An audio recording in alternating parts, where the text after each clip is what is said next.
Teka muna mga kapatid, magnilay muna tayo. Alam mo ba na ang discus, isang isdang kilala sa pagiging mapag-alaga, ay naglalabas ng espesyal na mucus sa balat nito na siyang kinakain ng kanyang mga anak? Literal na pinapakain niya ang mga ito mula sa sarili niyang katawan, isang sakripisyo ng lakas at buhay para sa susunod na henerasyon.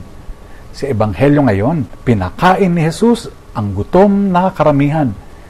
Hindi mula sa kasaganaan, kung hindi sa pamamagitan ng pagpapala sa kakaunti at pagbibigay ng kanyang sarili.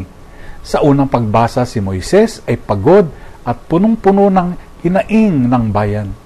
Humihiyaw sa Diyos, "Ako ba ang nanganak sa kanila?" Ang paglilingkod ay nakakapagod kapag ang pag-ibig ay hindi nasusuklian.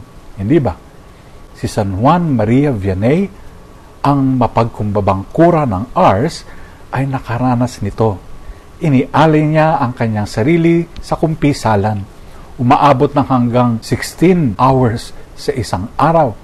Hindi tinapay ang kanyang pinakain kung hindi awa.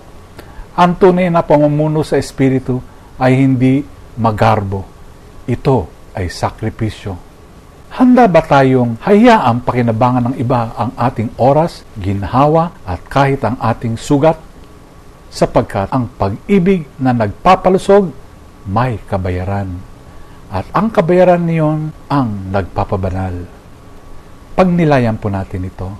Amen.